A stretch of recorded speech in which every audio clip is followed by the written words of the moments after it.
మావోయిస్టుల ఉద్యమం అంతిమ దశకు చేరుకుందా? ఒకవైపు కేంద్ర ప్రభుత్వం, మరోవైపు కేంద్ర బలగాలు మోపుతున్న ఉక్కుపాదానికి, ముప్పేట దాడికి తట్టుకోలేకపోతున్నాయా? ఒకప్పుడు దేశంలో ఉవ్వెత్తున ఎగిసిపడిన మావోయిస్టు ఉద్యమం ఇప్పుడు ఎందుకు బలహీనపడింది? ఎందుకు పలచబడింది?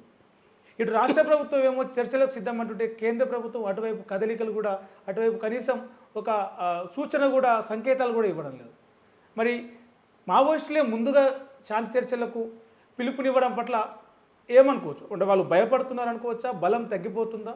ఇంకా ప్రజల్లో మావోయిస్టుల పట్ల సానుభూతి ఉందా? ఈ విషయాల గురించి మనతో మాట్లాడడానికి మాజీ కేంద్ర కమిటీ అంటే మావోయిస్టు అగ్రనేత జంపన్న గారు ఉన్నారు. ఆయననే అడిగి మరిన్ని విషయాలు తెలుసుకుందాం. అన్న నమస్తే, చెప్పండి, ఎట్లా ఉంది ఇప్పుడు రాష్ట్రంలో? శాంతి చర్చలు ఏమో చేద్దామంటున్నారు, కేంద్రం ఏమో ఎలాంటి సంకేతాలు, ఎలాంటి అసలు మూమెంట్ కనిపిస్తలేదు. నిజంగా శాంతి చర్చలు జరుగుతాయంటారా? జరగాలన్నది సమాజం అంతా కోరుతుంది. శాంతి చర్చల కమిటీ ఏర్పడినప్పుడు ప్రజల్లో ఉన్న ఒక నిగూఢమైన భావన, అంటే మరణాల పట్ల ఉన్న ఒక భావన ఏదైతుందో, ప్రజాస్వామికవాదంలో ఉన్న ఒక నిగూఢమైన భావన, ఇంతమంది చనిపోతుండ్రు, చనిపోకూడదని ఒక ఆవేదన, ఈ ఆవేదన నుంచి అంటే శాంతి చర్చల కమిటీ ఏర్పడడానికంటే ముందే, అంటే ఇప్పటికి 6 నెలల క్రితము మాడు లోపట ఒక 38 మంది 40 మంది చనిపోయినప్పుడు ఒక ఇంటర్వ్యూలో వివిధ చర్చల లోపల మాట్లాడిన సందర్భంగా అక్కడి నుంచి మొదలై మనకు శాంతి ర్యాలీలు జరిగినాయి, చర్చలు. ఇప్పుడు సూర్యాపేట లోపల 3 సందర్భాలు చేశారు. వాళ్ళు తక్కువ మందే కావచ్చు, పెద్దపల్లి చేశారు, కర్నూలు చేశారు.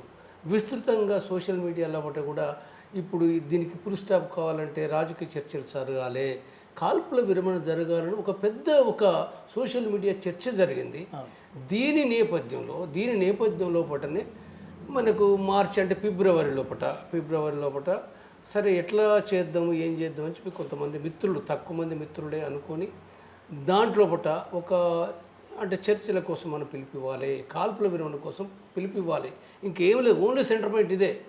సెంటర్ పాయింట్ ఇంకా వేరేదేం లేదు, కాల్పుల విరమణ చర్చలు అనే విషయాన్ని, అంటే ఈ చర్చలు కూడా శాంతి స్థాపన కోసం, పూర్తిగా శాంతిని స్థాపించాలి అనేది ఏందో దాని దృష్టితోటి ఏంటంటే ఈ కొద్దిమంది అనుకొని చాలామంది కూడా హైదరాబాద్ సెంటర్గా చాలామంది అంటే ఆల్రెడీ కొంత సమాజంలో కొంత పేరు పొందిన వాళ్ళు ఉన్నారు. రామచంద్రమూర్తి కావచ్చు, లేదా ఆరుగోపాల్ కావచ్చు, శ్రీనివాస్ కానీ, లేదా జయదీర్ తిరుమలరావు కానీ, లేకపోతే ఇంకా అనేక మంది, ఇప్పుడు చంద్రకుమారు, తర్వాత అనేక మంది మేధావులతోటి, దాదాపు 100 మంది మేధావులతోటి మాట్లాడడం జరిగింది. డైరెక్ట్గా మాట్లాడినాం, ఫోన్లో మాట్లాడి మరి ఏం చేద్దాం, ఇదైతే జరగాలంటే వాళ్ళు చాలా ప్రశ్నించారు. వాళ్ళు చర్చలు జరుగుతాయా, బీజేపీ ప్రభుత్వం చేస్తుందా, ఇప్పుడు ఆల్రెడీ చనిపోతున్నారు, ఇంకేం చర్చలు అవుతాయి, ఎవరు ఒప్పుకుంటారు, ముందే జరగాల్సి ఉండే, ఇప్పుడు చాలా ఆలస్యం అయిపోయిందని కూడా మాట్లాడినప్పుడు కూడా అవును ఆలస్యం అయినప్పటికీ కూడా మనము మరి ఇప్పుడు ఉన్న వాటిని మనం ఏదో ఒక మేరకు ఏంటంటే మనం చేయాలి. అంటే ఇప్పుడు మరి దేశం అంతా లేకుండా కూడా ఎట్లా, ఇవన్నీ చాలా చర్చలు జరిగినాయి. సరే మనం ప్రారంభిద్దాం, మనం చేసేది తప్పు కాదు కదా, మనం రాజ్యాంగబద్ధంగా చేస్తున్నాం కదా, మనం ఇది చేస్తే ఏదో మన అర్బన్ నక్సల్స్ మనం ఎందుకు అవుతాం, చాలా భయాలు కూడా ఉండే, అర్బన్ నక్సల్స్ అంటారని. ఇది ఎందుకంటే ఇది రాజ్యాంగబద్ధంగా చేస్తున్నాం, మరి రాజ్యాంగబద్ధంగా కూడా మానవుల ప్రాణాలకు గురించి మాట్లాడకపోతే మరి మనం ఏంటిది, మన ప్రజాస్వామ్యం ఏంటిది? నిజంగా ఇప్పుడు అనే దాంతో స్టార్ట్ అయింది ఈ శాంతి చర్చలు అనేది. ఏదైతే ప్రధానంగా చర్చ జరుగుతుందో ఇటు ప్రజా సంఘాలు, పౌర హక్కుల సంఘాలు డిస్కస్ చేస్తూ ఉన్నాయి. రాష్ట్ర ప్రభుత్వం ముందుకు వచ్చింది, కేంద్ర ప్రభుత్వం చేయలేదు, అది ఓకే. మావోయిస్టుల నుంచి శాంతి చర్చలు అనే ఒక అడుగు ముందు పడింది. నిజంగా శాంతి చర్చలు ఎందుకు నిజంగా పూర్తి స్థాయిలో మావోయిస్టులు కాల్పుల విరమణకు చేసి, లేదా ఉద్యమ విరమణ చేసి ఈ చర్చల ద్వారా మొత్తం ప్రజా జీవితంలోకి వచ్చే అవకాశం ఉందా, లేక ఇప్పటికిప్పుడు అంటే ఏదైతే ఆదివాసులు చచ్చిపోతున్నారు, అమాయకులు ప్రాణాలు కోల్పోతున్నారని చెప్తా ఉన్నారు, కేవలం ఆదివాసులు ప్రాణాలు కోల్పోకుండా ఆపడానికే శాంతి చర్చల, పోలీసులు మావోయిస్టులు కాల్పులు చేసుకొని చనిపోయినా పర్వాలేదా? అంటే గతంలో కూడా ఈ శాంతి చర్చలు జరిగినాయి, ఫెయిల్ అయినాయి. అసలు ఏంది శాంతి చర్చల చరిత్ర ఏంది, ఎందుకు జరుగుతున్నాయి, ఎందుకు ఫెయిల్ అవుతున్నాయి? ఈసారైనా జరిగి సక్సెస్ అయ్యి ఒకేలాగా శాంతి చర్చలు జరిగిన తర్వాత ఇక కాల్పులు ఉండవు అనే ఒక గ్యారంటీ, ఒక షూరిటీ ఇవ్వగలరా మావోయిస్టులు కావచ్చు, ఇటు ప్రభుత్వం కావచ్చు? ఇప్పుడు ఒకటి ఏంటంటే, మొదటగా నేను చెప్పేది ఏంటంటే, ఆదివాసులే చనిపోతున్నారు, ఆదివాసుల హత్యలను ఆపడానికి ఇది చర్చలు అనేది ఏందో ఇది చాలా తప్పుడు వ్యాఖ్యానం. నేను చాలా సీరియస్ ఖండిస్తున్నది. అంటే వాళ్ళు ఇంతవరకు పరిమితం చేయడం అంటే మనం ఏం ప్రశ్నించుకోవాలి అంటే, మావోయిస్టులు చనిపోవచ్చు, ఎవరైతే ఆయుధాలు కలిగి ఉన్నారో వాళ్ళు చనిపోవచ్చు, తప్పేం లేదంటున్నాం మనం. పరోక్షంగా చెప్తున్నాం, ప్రత్యక్షంగా చెప్పడం లేదు. పోలీసులు కూడా చనిపోవచ్చు. అంటే ఇప్పుడు జరుగుతున్న చర్చ అంతా మీరు చెప్తున్నట్టుగానే ఉంది. కాబట్టి అది తప్పు. ఎవరి అయినా రాజ్యాంగంలో ఏదైతే చెప్తుందో ఎవరి ప్రాణాలైనా మనం ఇవాళ అది పోకూడదన్నదే శాంతి చర్చల కమిటీ చెప్తుంది. ఎవరి ప్రాణాలైనా పోలీసులు మనుషులే, మావోయిస్టులు మనుషులే, ఆదివాసులు మనుషులే, లేదా ఆదివాసేతరులు ఉన్నారు, లేదా ఇన్ఫార్మల్ కూడా చంపబడుతున్నారు. వీళ్ళు ఎవరైనప్పటికి కూడా ఇవాళ ఈ శాంతి జరగాలనంటే ఇది ఏదైతుందో కాల్పుల విరమణ జరిగి శాంతి చర్చలు జరిగి ఇది సాయుధ పోరాట విరమణకు కూడా వెళ్ళిపోవాలి శాంతి కమిటీ. వెళ్ళిపోకుండా మళ్ళీ యుద్ధం చేస్తామంటే మళ్ళీ 3 నెలలకు మళ్ళీ చంపుకుంటారా? ఇది తప్పు కదా. మళ్ళీ 3 నెలలు చంపుకుంటే ఇదెందుకు ఈ నాటకం? 6 నెలలకు చంపుకుంటే మళ్ళీ ఎందుకు నాటకం ఇది? శాంతి అనేది ఉందో స్థిరమైన శాంతి కోసమే తప్ప ఈ 3 నెలల కోసం 6 నెలల కోసం శాంతి అని మాట్లాడితే అది మోసము, అది కరెక్ట్ కాదు. 90లో జరిగిన శాంతి చర్చలు తాత్కాలికంగానే జరిగినాయి, ఫెయిల్ అయినాయి. 2004లో జరిగిన శాంతి చర్చలు తాత్కాలికంగానే జరిగినాయి, ఫెయిల్ అయినాయి. మరి ఇప్పుడైనా అసలు మళ్ళా గట్నే ఒక ఎత్తుగడ ఏమైనా ఉందా అసలు శాంతి చర్చలు అనేది ముందులో పెట్టడానికి? కొంతకాలం కాల్పుల విరమణ చేసి మళ్ళీ ఇక్కడ కాల్పుల విరమణ జరిగింది కాబట్టి ఇక్కడ తెలంగాణ రాష్ట్రంలో ఎలాంటి కాల్పులు ఉండవు, ఎలాంటి ఎన్కౌంటర్లు ఎదురుదాడులు ఉండవు కాబట్టి మిగతా ప్రాంతాల్లో నక్సలైట్లందరినీ కూడా ఇక్కడ బలం అంతా ఒక సమీకరించుకొని ఇక్కడ కొంత రిక్రూట్మెంట్ చేసుకొని మళ్ళీ బలం పుంజుకొని గతంలో చేసినట్టుగానే కాల్పుల విరమణ మేము ఒప్పుకుంటలేమని చెప్పేసి మళ్ళీ తుపాకీ పట్టుకొని మళ్ళీ అడవులకు పోయే అవకాశాలు ఏమైనా అట్లాంటి పరిస్థితులు ఏమైనా ఉన్నాయి? ఇప్పుడు ఎప్పుడైతే మావోయిస్టు పార్టీ ప్రకటన వచ్చిన తర్వాత పోలీసు అధికారులు కూడా చాలామంది మాట్లాడారు, బీజేపీ నాయకులు కూడా మాట్లాడుతున్నారు. అంటే ఇదంతా అంటే ఇప్పుడు వాళ్ళే కదా ఇప్పుడు కేంద్రం నిర్ణయించాలి కాబట్టి మళ్ళీ ఈ శాంతి చర్చలు ఏంటి? శాంతి చర్చలు అన్న తర్వాత మళ్ళీ ఇదే అవుతుంది కదా. అంటే 90 లోపల ఇప్పుడు చర్చలు అంటే టేబుల్ మీదకి పోలే, కానీ చెన్నారెడ్డి పిలిపించిండు. తర్వాత అది జరగలేదు. సరే కొంతవరకు ఆనాడైతే కొంత people's war party, Maoist party, పూర్వ పార్టీ పీపుల్స్ వార్ కదా. పీపుల్స్ వారు కొంతవరకు మా సభలు పెట్టుకుంది, ప్రజలతోటి సభలు పెట్టుకున్నది, ఇంకా వేరేం చేసింది లేదు, శాంతియుతంగానే ఉంది. అయితే ఆ తర్వాత 6 నెలలకు అది ముగిసిపోయింది, ఏమీ లేదు. 6 నెలలకు ప్రభుత్వమే మళ్ళీ ఇది సరైనది కాదు, ఇది ఇప్పుడు ఇట్నే కనుక సభలు పెట్టుకుంటుంటారు, వాళ్ళు అడవిలో ఉన్న వాళ్ళు అట్నే ఉంటారు, ఈ శాంతి రాదు, టేబుల్కి రాలేదు కాబట్టి ఇది నష్టం ప్రభుత్వంలో జరుగుతుంది లేదా అక్కడ భూస్వాములు జరుగుతుంది కాబట్టి వాళ్ళు మళ్ళీ అరెస్టులు, ఎన్కౌంటర్లు ఇవన్నీ చేసారు చెన్నారెడ్డి ప్రభుత్వంలో. అప్పుడు తిరిగి మళ్ళీ 2002 లోపల చంద్రబాబు మాట్లాడాడు, అదంతా మోసపూరితంగా కాల్పుల విరమణ లేదు, పోవాలేదు, చర్చలు అన్నాడు. మావోయిస్టులో వాళ్ళు నమ్మి కాల్పుల విరమణ ప్రకటిస్తే చంద్రబాబు ప్రభుత్వం మళ్ళీ చంపారు, చాలామంది పద్మక్కని చంపారు, దాడులు చేశారు.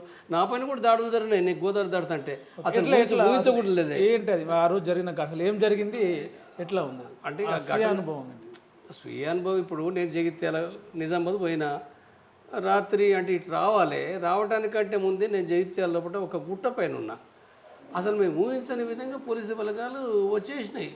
సమాచారం ఎట్లా అంటే ఇప్పుడు మేము నమ్మి ఉన్నాం పెద్దగా, సరే కొంతవరకు రావచ్చు కానీ అంటే కాల్పుల విరమణ ఉంది కదా, ఓకే, 100 బలగాలు వచ్చేసినాయి. రారేమో అనుకున్నారు మీరు? చర్చల కాలం కదా.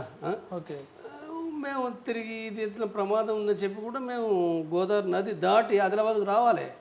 నైట్ తెల్లారే వరకు దాదాపు 4:30 వరకు గోదావరి దాటుతున్నాం, నీళ్ళు పెద్దగా లేవు. ఆ దాటేటప్పుడు అక్కడ నది లోపల ఇసుక లోపల ఉన్నారు పోలీసులు, మేము గమనించలే. అంటే ముందట వాళ్ళు ఏమన్నారంటే వీళ్ళు ఇసుకతో పెట్టడానికి ఉన్నారు పని వాళ్ళు, అది దూరంగా ఉన్నారు అని చెప్పి అన్నారు. డౌట్తో మేము నీళ్ళు దాటిపోతున్నాం, పోయి కొద్దిగా ఒడ్డెక్కినాం. ఆ నది ఒడ్డెక్కి అక్కడ పోయి కొద్దిగా చెట్లు ఉంటే ఇక సరే కొద్దిగా రెస్ట్ తీసుకుని పోదాము, కాకపోవచ్చు అన్నారు పోలీసులు, కాదన్నారు. సరే రెస్ట్ తీసుకుని 10 నిమిషాలు పోగొంటూ ఉండి పోదామని చెప్పి అట్లా ఉన్నాం. వచ్చేసారు పోలీసులు గుంపు, స్పెషల్ ఫోర్స్ వచ్చేసింది, పటాపట్ ఏకేరుతోటి ర్యాపిడ్ ఫైరింగ్ మొదలుపెట్టారు. ఆ సమయంలో మీ దగ్గర ఆయుధాలు ఉన్నాయి? మా దగ్గర కూడా ఉన్నాయి. కాల్పుల విరమణ అన్నారు, సరే పోలీసులు అంటే వాళ్ళ దగ్గర రకరకాల కారణాలతో వాళ్ళ దగ్గర ఆయుధాలు ఉంటాయి. కాల్పుల విరమణ అన్నాక మళ్ళీ మీరు ఎట్లా ఆయుధాలు వెంబడేసుకొని తిరిగినారు? ఆయుధాలు అంటే కాల్పుల విరమణే కానీ ఆయుధాలు పట్టుకోవద్దని కాదు కదా. అంటే ఆయుధాలు ఉంటాయి, పోలీసుల కాడ ఉంటాయి, మా కాడ ఉంటాయి, అంతే తప్ప ఎవరిని మీకు కాల్చలే కదా, ఎవరిని చంపలే కదా, పోలీసులను చంపలేదు, ఇన్ఫార్మర్లను చంపలేదు. సరే ఇది కాల్పుల విరమణ కాబట్టి మళ్ళీ టేబుల్ మీదకి పోవాలి కదా. టేబుల్ మీదకి పోయి చర్చలు జరిగినప్పుడు అవంతా ప్రక్రియ తర్వాత కదా. అప్పటిదాకా తుపాకులు లేకుంటుంటే ఇంకేముంటుంది, తుపాకులు ఉంటాయి. ఆ రోజు మీరు తిరిగి ఎదురు కాల్పులు తీసారా? మరి చేయక తప్పదు కదా, మమ్మల్ని కాలుస్తుంటే మీరు కాల్చకపోతే చచ్చిపోతాం కదా. ఎవరైనా ఇప్పుడు కాల్చినప్పుడు దగ్గరికి వచ్చి కాలుస్తుంటే మేము రక్షించబడాలంటే మళ్ళీ కాల్పులే. లేకపోతే మీకు కాలుతుంది అనుకో, ఉత్తగానే మేము చేతులు పట్టుకుని ఉంటే మొత్తం అందరూ చచ్చిపోతారు కదా. మళ్ళీ మేము తూట కాల్చినప్పుడు ఎందుకు భయపడతాడు ఆడు కూడా. ఎవరికైనా ప్రాణం తీపి ఉంటుంది కదా, కాబట్టి కాల్పులు చేయాల్సి వచ్చింది. తప్పుకున్నా, ఎవరైనా చనిపోలే, ఒక 2 కిట్లు పోయినాయి తప్ప ఏం జరిగింది. తర్వాత ఇంకా వేరువేరుగా ఎన్కౌంటర్లు ఇవన్నీ జరిగినాయి. అంటే ఇది 2002 చంద్రబాబు ఉన్నప్పుడు జరిగింది. 2004 మళ్ళీ రాజశేఖర రెడ్డి ఉన్నప్పుడు కూడా జరిగింది కదా. సరే, అప్పుడు చర్చలు టేబుల్ మీదకి వచ్చిన మాట వాస్తవమే. జానారెడ్డి హోంమంత్రిగా ఉన్నాడు, రాజశేఖర రెడ్డి ముఖ్యమంత్రిగా ఉన్నాడు. చర్చలు ముందుకు వచ్చినాయి. తర్వాత మధ్యవర్తులు ఇవంతా ఉన్నారు, మానిటరింగ్ కమిటీ అని, మధ్యవర్తులు అని రకరకాల కమిటీలు ఉన్నాయి. మరి ఉన్న తర్వాత తిరిగి ఇప్పుడు మనకు అంటే ఇప్పుడు చర్చలకు వచ్చిందంటే టోటల్ పార్టీ కాదు, మనం గుర్తుపెట్టుకోవాల్సిందంటే మావోయిస్ట్ అంటే ఆనాడు పీపుల్స్ వార్ కేంద్ర కమిటీ రాలేదు. కేంద్ర కమిటీ అనేది ఏందో అది 18 మందో ఎంతమంది 20 మంది ఉన్నారు. మొత్తం వేరు రాష్ట్రాల్లో కూడా దానికి సంబంధించి ఉన్నది. ఎక్కడ వచ్చారు చర్చల కంటే ఒక్క ఆంధ్రప్రదేశ్ రాష్ట్రంలో ఆంధ్రప్రదేశ్ రాష్ట్రంలో ఎవరున్నారు? ముఖ్యమంత్రి రాజశేఖర రెడ్డి ఉన్నాడు. అయితే ఇప్పుడు ఆంధ్రప్రదేశ్ రాష్ట్రం ఇప్పుడు మా దాంట్లో నుంచి ఎవరు వచ్చారు? మా అంటే ఆనాడు పార్టీలో నేను మాట్లాడిన అర్థం అది. ఆనాడు ఎవరు వచ్చిండ్రు? ఆంధ్రప్రదేశ్ను మేము 3 విభాగాలుగా చేసుకున్నాం, 3 రాష్ట్రాలుగా విభజిస్తున్నాం పార్టీ ప్రకారంగా. 3 రాష్ట్రాలు ఏవి? ఒకటి తెలంగాణ, అంటే పార్టీ పుట్టినప్పటి నుంచి అక్కడే పుట్టింది, అన్నే పెరిగింది, అన్నే ఉద్యమాలు డెవలప్ అయినాయి, దళాలు డెవలప్ అయినాయి, అక్కడి నుంచి అది ఉంది. అక్కడ ఒకటి స్పెషల్ రాష్ట్ర ఉత్తర తెలంగాణ స్పెషల్ జోనల్ కమిటీ అనేది ఒకటి ఉండే. ఆ స్పెషల్ జోనల్ కమిటీకి నేను సెక్రటరీని, తెలంగాణ NTHZ సెక్రటరీగా నేను ఉన్నా. తర్వాత మరొక ప్రాంతం ఏఓబి అంటే కొంత తూర్పుగోదావరి, విశాఖపట్నం, తర్వాత శ్రీకాకుళం, విజయనగరం, కొన్ని ఆంధ్ర ప్రాంతానికి, తర్వాత ఒరిస్సాకు సంబంధించిన మల్కానగిరి వగైరా ఉన్నాయి, కోరాపుట్ వగైరా. అదంతా కలుపుకొని ఏఓబి ఆంధ్ర ఒరిస్సా బార్డర్ రాష్ట్ర కమిటీ అది. దానికి బాలకృష్ణ అంటే అంతకుముందు బాలకృష్ణ ఉండే, చనిపోయిన ఆయన. ఆ బాలకృష్ణ సెక్రటరీగా అదొకటి ఉంది. ఆయన కూడా సీసీ మెంబరే, నేను సీసీ మెంబర్ని. తర్వాత ఆంధ్రప్రదేశ్కి ఎవరు? ఆంధ్రప్రదేశ్ అంటే ఏంటిది? గుంటూరు, విజయవాడ, తర్వాత ప్రకాశము, తర్వాత చిత్తూరు, తిరుపతి, అంటే బలహీనంగానే ఉన్నది. నల్లమల కొంత ఎక్కువ ఉంది. తర్వాత అంటే మహబూబ్ నగర్, నల్గొండ, ఇవి కొన్ని కలుపుకొని అది ఆంధ్రప్రదేశ్ రాష్ట్రంగా అది ఉంది. దానికి సెక్రటరీ రామకృష్ణ ఉన్నాడు. అంటే 3 రాష్ట్రాలు పార్టీ కింద ఉన్నాయి.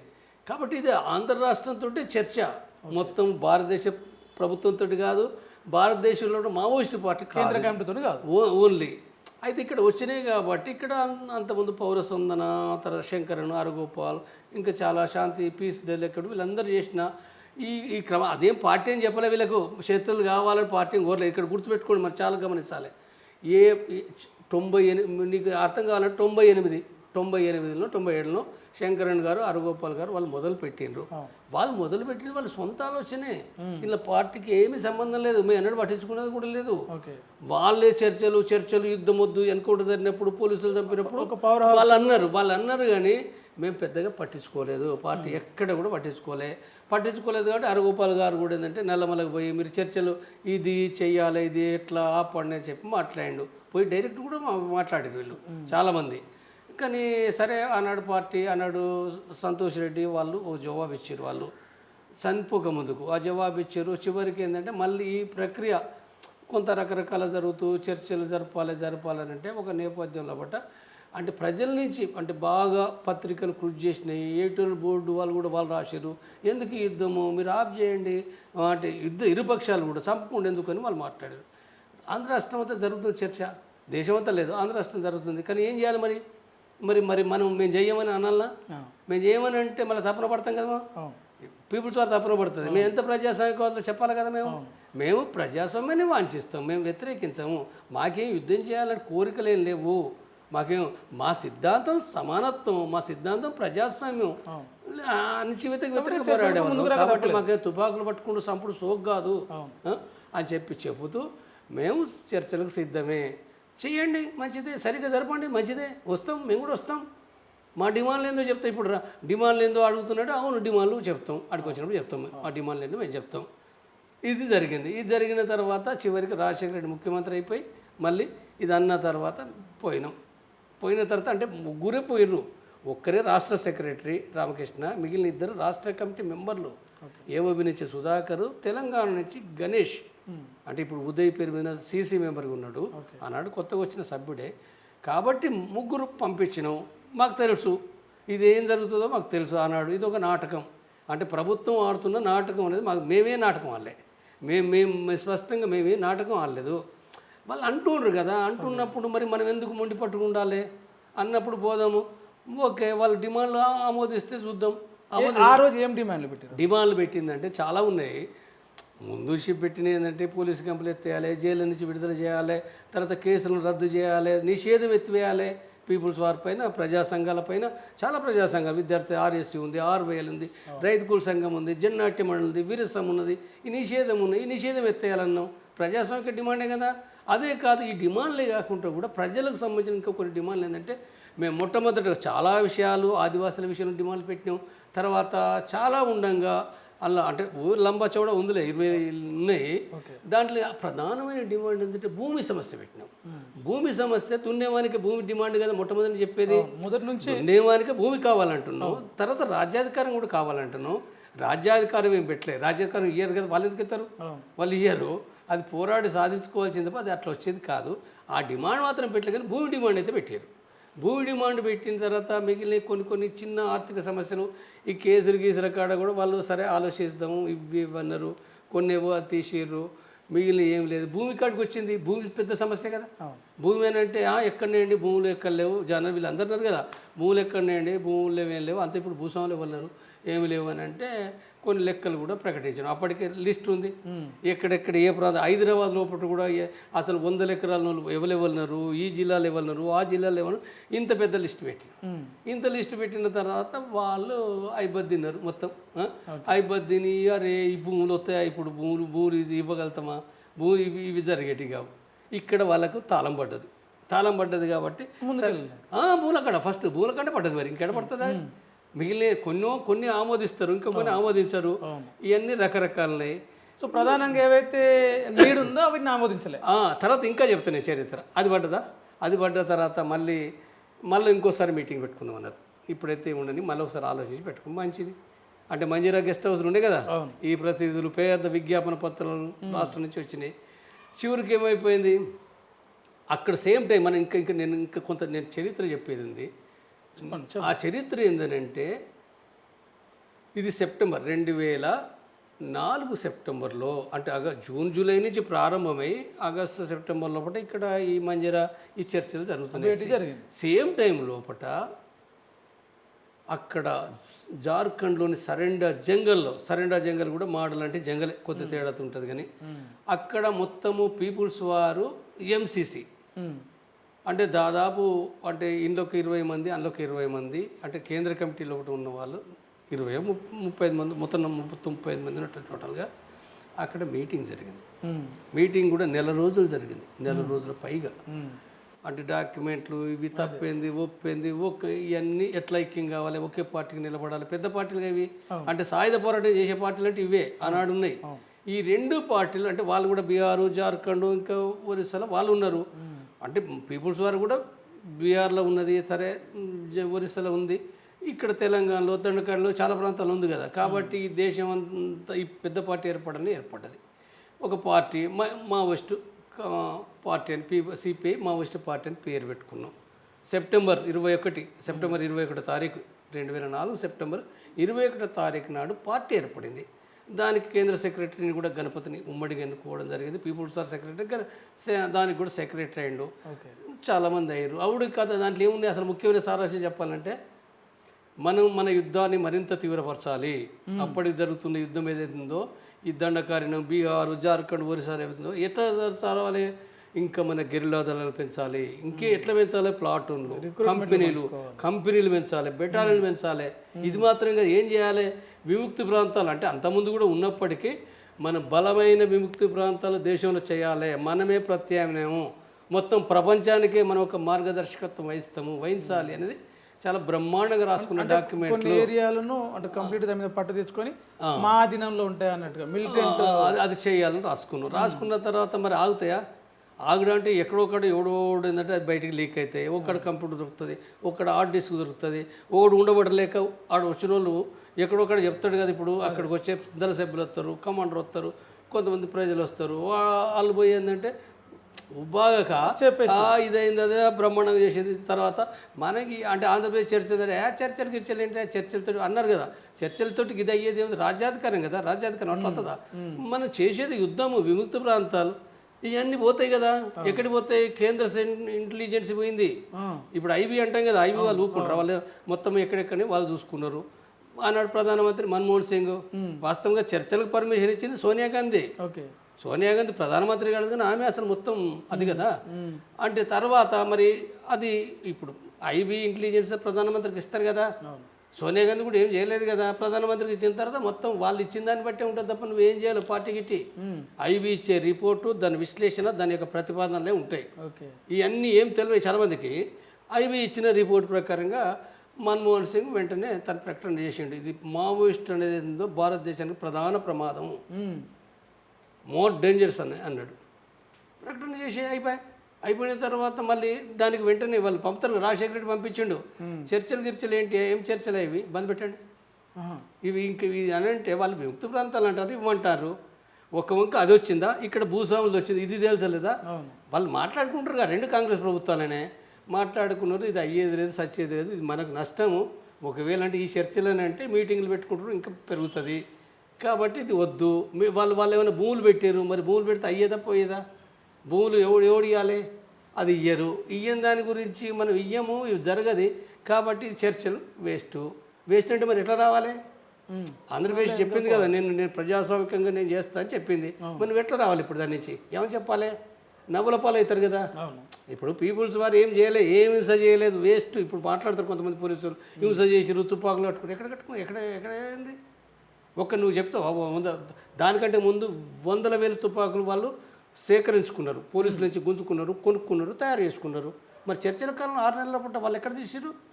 ఇది తప్పు కదా. తప్పు మాట్లాడకూడదు. ఏమొంకంటే ఏలొంక అని చెప్తాను. నువ్వు చెప్పేదేదో చక్కగా చెప్పు. నువ్వు ఎందుకు విరమించుకుంటారో చెప్పు. కానీ అది విరమించకుండా తుపాకులు తయారు అది చేసారు, లేకపోతే హింస చేసారు. ఎక్కడ హింస చేసారు? ఎవరు చంపలేదు. వాళ్ళు చాలా మావోయిస్ట్ పార్టీ అన్నదనంటే నేను ఇప్పటికి కూడా అంటే నా నమ్మకం అనేది కొన్ని తప్పులు ఉండొచ్చు, అది వేరే విషయం. కానీ మేము హింసకు ఈ కాలంలో కూడా పాల్పడమన్నారు, పాల్పడలేదు. ఎక్కడో ఇద్దరు ఏదైనా చేస్తున్నట్టు ఇప్పుడు తెలిసి తెలియక జరుగుతాయి, అటు ఇటు జరుగుతాయి. అది పెద్ద సమస్య కాదు. కానీ మొత్తంగా చూసినప్పుడు ఏంటంటే వాళ్ళు శాంతియుతంగానే ఉన్నారు. మరి నువ్వు ఉన్న తర్వాత మీటింగ్లు పెట్టుకుంటే తప్ప అంటే తప్పే ఉందల్లా నీ చట్టమే చెప్తుంది కదా. వాళ్ళేం తుపాకులు పట్టుకుని వచ్చిన వాళ్ళు పెట్టలే. ఎవరు పెట్టారు? బయట ఉన్న వాళ్ళు. ఎవరు వాళ్ళు? ఊరవరరావు కావచ్చు, కళ్యాణరావు కావచ్చు, గద్దర్ కావచ్చు, ఇంకా చాలామంది అనేక మంది సభలు పెట్టుకుంటే నీ మూల్యం పోతుంది. అది వాళ్ళు సరైనది అయితే ప్రజలు స్వీకరిస్తారు, లేకపోతే లేదు. నీకేం నష్టం? అది ప్రజాస్వామ్యం. ఇవన్నీ సాకుగా చూపి శాంతి చర్చలకు అనేదానికి బ్రేక్ చేసారు. ఈ బ్రేక్ చేయడం అనేది ఇది అంటే ఒక రకంగా ఇక్కడ నేను చెప్పేది అంటే చరిత్ర. మనము గవర్నమెంట్ కూడా ఇది ఎత్తుగడే కదా. ఎత్తుగడంటావు కదా. నువ్వు సరిగా నిజాయితీ నువ్వు పాటించలే.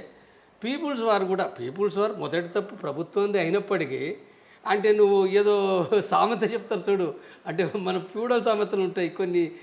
అవి ఏంటంటే ఇప్పుడు ఇంటిని అంటే నువ్వు భూమిది పెట్టిన తర్వాత అది అయ్యే ముచ్చటనా కాదు. అంటే తెలుసు, పీపుల్స్ వాళ్ళకి తెలుసు నువ్వు ఇది చేయవు, ఇది జరగదు అనేది తెలుసు. అంటే డిమాండ్లు కూడా ఏంటంటే అంటే శాంతిని స్థాపించడానికి సంబంధించింది మావోయిస్ట్ పార్టీ కూడా లేదు పూర్తిగా. అంటే సాయుధ పోరాట విరమణకు లేదు కదా. మనం స్పష్టంగా చెప్పుకోవాలి. నేను చెప్పేది ఏందో నేనేం రహస్యాలు చెప్పడం లేదు. ఆ పార్టీ సమీక్షించుకున్న విషయాలు, సర్క్యులర్ రాసుకున్న విషయాలు ఈ ఎన్నడో ఇప్పుడు 2005లో 6లో ముందు రాసుకున్నాయండి, తర్వాత రాసుకున్న ఇవన్నీ అన్ని ఇంటెలిజెన్స్ విభాగాల లోపల, హార్డ్ డిస్క్ లోపల, పెన్ డ్రైవ్ లోపల జీబీలు ఉన్నాయి. అవన్నీ వాళ్ళకు తెలుసు. ఇప్పుడు నేనేం రాసాను చెప్పడం లేదు. మీ ముఖంగా ఏదో నేను రాసాను చెప్తున్నాను అనుకుంటారు. ఇదంతా తెలుసు వాళ్ళకు. కాబట్టి ఇద్దరి ఇవి ఉన్నాయి. శాంతి అనేది ఏదో పౌర స్పందనలు ఏమర్థం చేసుకుంటారో నాకు తెలియదు. వాళ్ళు ఏ శాంతి స్థాపించారో నాకు తెలియదు. కానీ అవి జరగలేదు, జరిగే అవకాశం ఆనాడు లేదు. అది ఎగిరిపోయింది. అదొక చరిత్ర, అది ఫెయిల్యూరే ఈనాటి పరిస్థితి. కాబట్టి ఇక్కడి నుంచి మనం ఆలోచిస్తే అంటే పోలీసు వాళ్ళు ఇప్పుడు అధికారులు అరే ఇది మీరు అది వచ్చిర్రా ఇది వచ్చిర్రా మీరు ఉపయోగించుకున్నట్టు ఎవరు ఉపయోగించుకున్నారు? ఉపయోగపడ్డది ఎవరికైనా? ఉపయోగపడ్డది గవర్నమెంట్కి ఉపయోగపడ్డది పోలీసు అధికారులు అంటే వాళ్ళు కూడా ఉద్యోగులే. ఇది ఉపయోగపడ్డది. చంపబడింది ఎవరు? మావోయిస్టు చనిపోయారు, రాష్ట్ర కమిటీ మెంబర్లు చనిపోయారు, జిల్లా కమిటీ మెంబర్లు చనిపోయారు. మన ఎక్కడ నిజామాబాద్లో పట్ట అక్కడ మన 7 మన పండుగ ఉంటుంది, ఆ పండుగ సందర్భంగా చనిపోయారు. తర్వాత యాదన్న వరంగల్ పట్టు యాదన్న చనిపోయాడు, రాష్ట్ర కమిటీ మెంబరు. తర్వాత ఇంకొకటి చనిపోయారు, నల్లమల్ల చనిపోయారు. ఎన్ని సంఘటనలు ఉన్నాయి. తర్వాత ఇవన్నీ మా పైన కూడా కాల్పులు అయినాయి, ఎన్నో జరిగినాయి. కాబట్టి ఏదైతే ఉందో అంటే మేము నష్టపోయినాము, అంటే పార్టీ ఆనాడు పార్టీ లాభపడింది లేదు కాబట్టి మళ్ళీ ఏమన్నారు, పార్టీలో చాలామంది అన్నాడు అమ్మ ఏం చర్చలే బంధువు చర్చలో పోయి మనమే నష్టపోతున్నాం.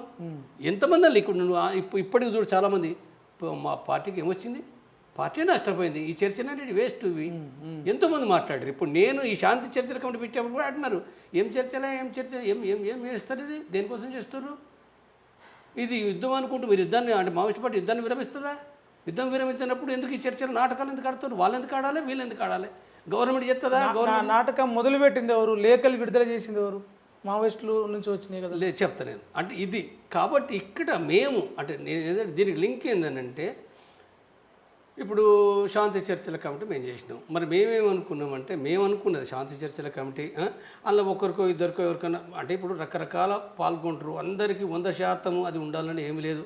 ఎవరు కొద్దిమంది రకరకాలుగా అంటే ఇప్పుడు ఏనుగెట్లున్నదంటే తొండంలాగా ఉండదని అంటాడు, కాలలాగా ఉండదని అనుకుంటారు. చాలామంది అనేక మీటింగ్లు జరిగినప్పుడు ఉంటాయి. కానీ చర్చలకు సంబంధించింది ఏదో శాంతిని స్థాపించాలంటే ఇరు పక్షాలు ఫస్ట్ కాల్పుల విరమణ చేయాలి, చర్చలు జరగాలంటే ఇది 3 నెలలు 6 నెలలు కాదు. మేము అనుకున్నది స్పష్టంగా చెప్పింది ఏంటంటే శాంతి స్థిరమైన శాంతి ఉండాలి, శాశ్వతమైన యుద్ధ శాంతి ఉండాలి. భారతదేశం అంతా కాదు, ఇక్కడ మావోయిస్టులకు ప్రభుత్వ బలగాల మధ్యన మళ్ళీ నేను స్పష్టం చేస్తున్నా. కాబట్టి ఇది జరగాలనుకున్నప్పుడు మావోయిస్టులు కూడా ఆలోచించాలి. మావోయిస్టులు కూడా అంటే ఎక్కువ తక్కువ డిమాండ్లన్నీ పెట్టకూడదు. ప్రజాస్వామిక డిమాండ్లు అంటే ఇక్కడ ప్రజలు ఏం మాట్లాడతారు, ప్రజాస్వామిక మాదులు ఏం మాట్లాడతారు, ఏ డిమాండ్లు నెరవేర్చగలుగుతాం అనేది ఉండాలి. ముఖ్యంగా వాళ్ళు ఏం ఆలోచించాలి, మీరు శాంతిని స్థాపించాలి, ఈ మరణాలు ఉండొద్దు అనుకుంటే మరణాలు ఒక ఆదివాసులు కాదు, మావోయిస్టులు చనిపోవద్దు, పోలీసులు చనిపోవద్దు. మావోయిస్టులు కూడా గొప్పోళ్ళే, ఆదివాసులు ప్రజలు గొప్పోళ్ళే. మావోయిస్టులు హింస విషయంలో వేరు, సరే ఈ చట్టం ఇది వేరు, కానీ వాళ్ళ త్యాగాలను 50 ఏళ్ళు పనిచేసారు, ప్రజల కోసం పనిచేసారు.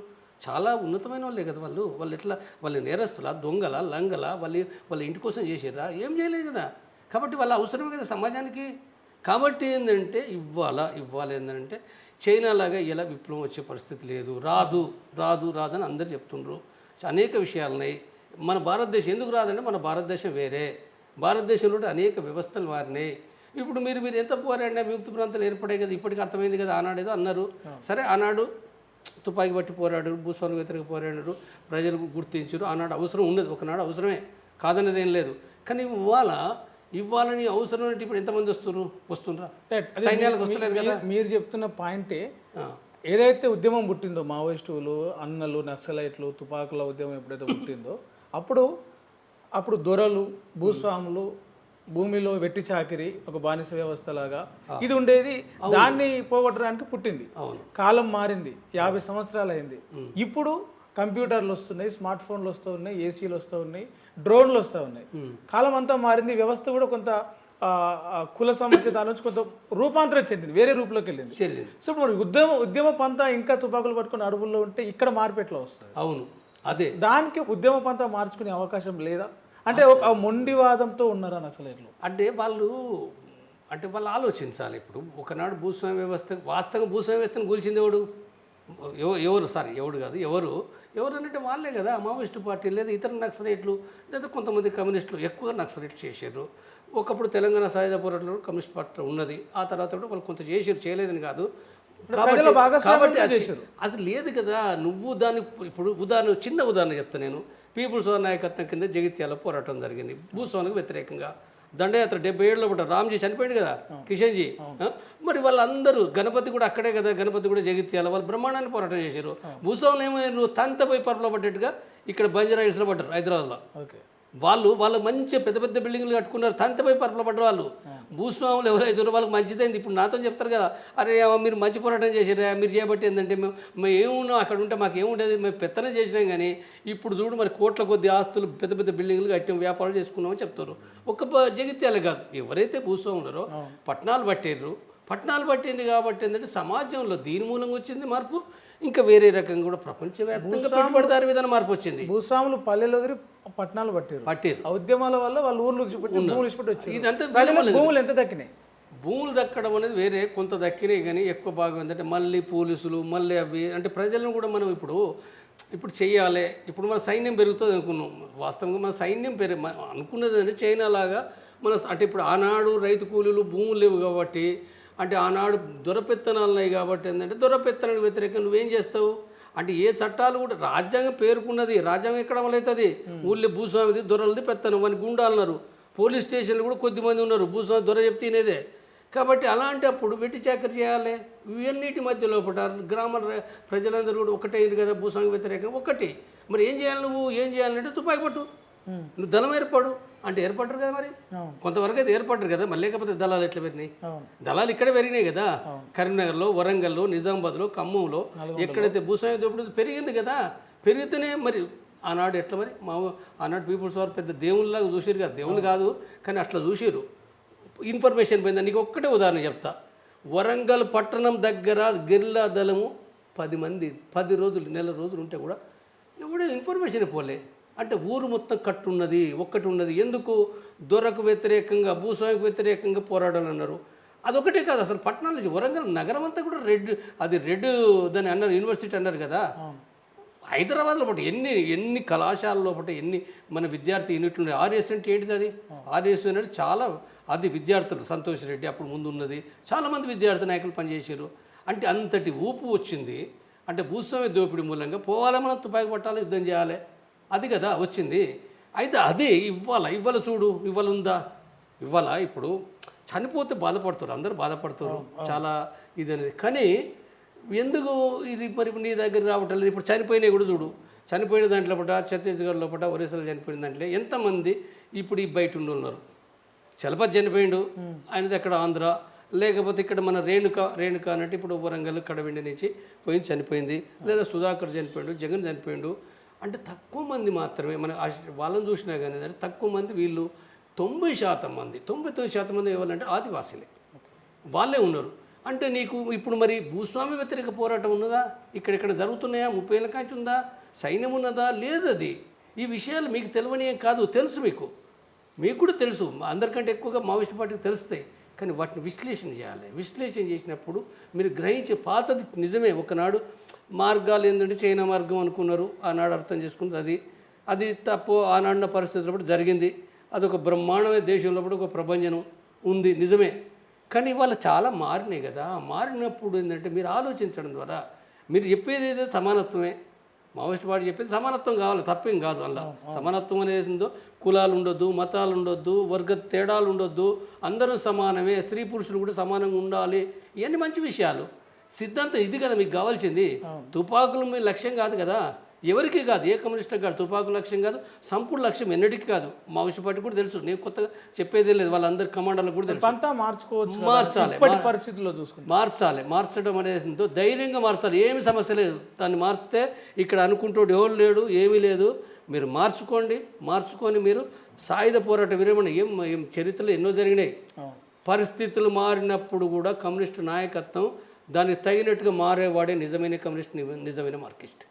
మనం వెనుకకు పోవడానికి రెడీగా ఉండాలి, ముందుకు పోవడానికి రెడీగా ఉండాలి. యుద్ధంలో కూడా అదే కదా. రిట్రీట్ అవుతాం. రిట్రీట్ కూడా ఏంటంటే ఇప్పుడు కరిగుట్టలో తప్పుకుంటారు అనరు. మరి తప్పుకుంటారంటే మరి తప్పుకోవాలి కదా. అంటే అక్కడనే వీరుల్లో షూరులాగా కొట్లాడతావా? పరిస్థితులను బట్టి మార్పులు చెందాలి. మార్పులు చెందడానికి ఏదైతుందో అంటే మీకు తెలుసు. నేను చెప్పేది ఏంటంటే మీరు స్పష్టంగా అర్థం చేసుకొని మీరు ఈ సందర్భంగా ఏంటంటే మీరు అంటే స్థిరమైన శాంతి కోసం సమాజం కాంక్షిస్తుంది. ఎక్కువ మంది ఉండండి, మీరు రావాలి, మీ త్యాగాలు ఎత్తిపడుతుంది, మీరు చేయగలుగుతారు, మీరు రండి బయటకు. సరే ఇవాళ చాలా తక్కువ సంఖ్య కావచ్చు, తక్కువ అంటే ఒకనాటితో పోల్చుకుంటే అంతటి సభ్యులు ఉన్నారు, ఆనాటి అంత నాయకత్వ స్థాయి లేదు.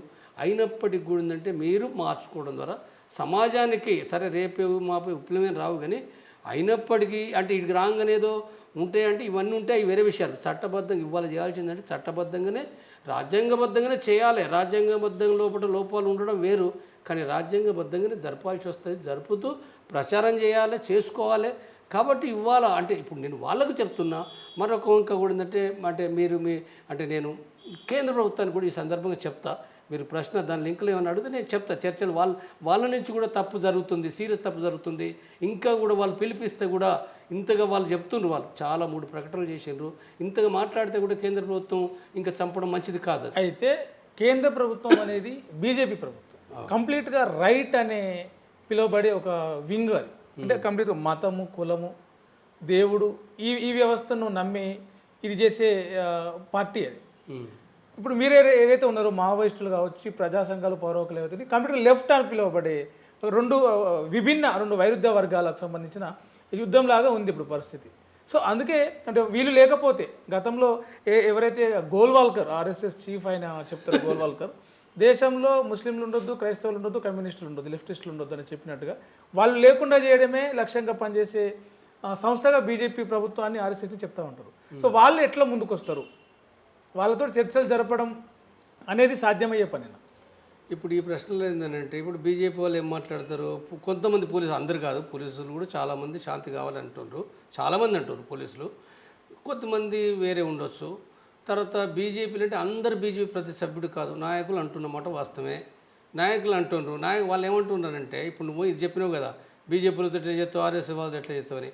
మరి బీజేపీలు కూడా ఏమంటున్నారో కూడా మనం కొద్దిగా అర్థం చేసుకోవాలి. వాళ్ళు ఏమంటారంటే అరే నాకు సరే ఎట్లా చర్చ చేస్తావా, వీళ్ళు ఎప్పటి నుంచి అనేక మందిని వీళ్ళని చంపారు, వాళ్ళని చంపారు, ఇన్ఫార్మల్ని చంపారు, రైలు పడగొట్టారు.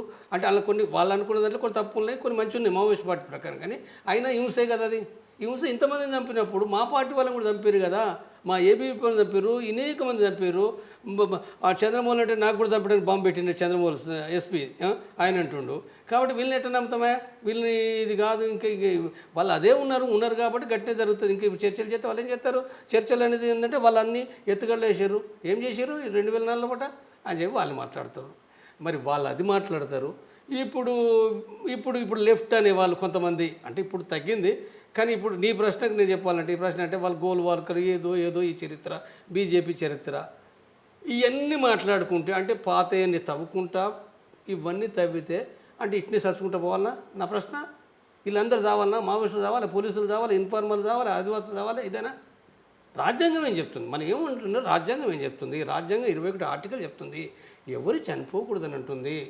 ఇప్పుడు ఇవ్వాలా మనకు ఇప్పుడు దీని ద్వారా కంటే కూడా యుద్ధం వద్దు, వాళ్ళకొద్దు వీళ్ళకొద్దు. ఇప్పుడు వాళ్ళు ఒకప్పుడు భూస్వాములు ఉండరని చెప్పి తుపాకులు పట్టారు, ఒకనాడు చరిత్ర కరెక్టే. కాబట్టి ఇప్పుడు పరిస్థితులు మారినాయి, మీరు దాని ద్వారా ఉపయోగం లేదు, మీరు రండి బయటికి. సేమ్ అదే టైంలో పాటు కూడా ప్రభుత్వానికి ఏం చెప్తాను, ప్రభుత్వం మీ బాధ్యత ఏదైతుందో ప్రభుత్వం చాలా బాధ్యత ఉన్నది.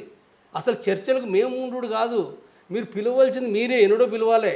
ఎప్పుడో ఒకసారి సంవత్సరం క్రితం అక్కడ ఛత్తీస్గఢ్ ముఖ్యమంత్రి విష్ణు శర్మ మాట్లాడిండు, లేదా అమిత్ షా కూడా మాట్లాడిండు, జస్ట్ అట్లా మాట్లాడారు, అవి కరెక్ట్గా సెట్ కాలేదు.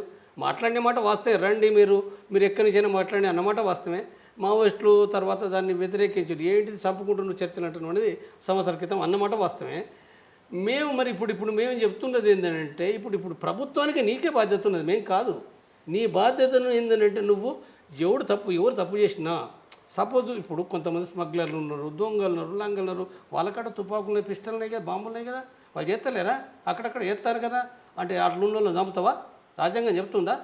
ఏం చేయాలి, నువ్వు వీలైన కాడికి పట్టుకో, వాళ్ళు మంచిగా వలబన్ని కరెక్ట్గా పట్టుకుందామంటే మీరు కాల్పులు చేస్తాం చెప్తా. కాల్పులు చేసినప్పుడు ఇప్పుడు కాల్పులు ఏం చేసిన అనుకో, నువ్వేం చేయాలి, రాజ్యాంగ ప్రకారంగా నువ్వు ఒక్కరి కాకుండా 10 మంది అంటే వేలాది మంది అవసరం లేదు, కానీ కొంత సంఖ్యలో రా, దాన్ని వీలైన కాడికి నువ్వు ఆ తూటాలకు అంటే బెదిరగొట్టడానికి కాల్చాలి, గాలి కాల్పులు జరపాలి, లేకపోతే రబ్బర్ తూటాలు కాల్చాలి, లేకపోతే కొన్ని కాలుస్తావు, తప్పదు కాబట్టి కొన్ని కాలుస్తావు. అంటే కాల్చి కూడా ఏంటంటే మళ్ళీ నువ్వు వాళ్ళు సరెండర్ చేసుకునేది కదా, పట్టుకోవాలి కదా, అది కదా నీ పద్ధతి. వాళ్ళని నేరస్తులుగా నువ్వు తీసుకుపో, కోట్ల పెట్టు, జైలు, ఇది కదా. కానీ ఇప్పుడు అట్లా ఉన్నదా? ఇప్పుడు పోయి బాంబుల వర్షం పోయినామంటే కథం ఏడిపోయి ఇప్పుడు బాంబుల వర్షం గుర్తుంటుంది.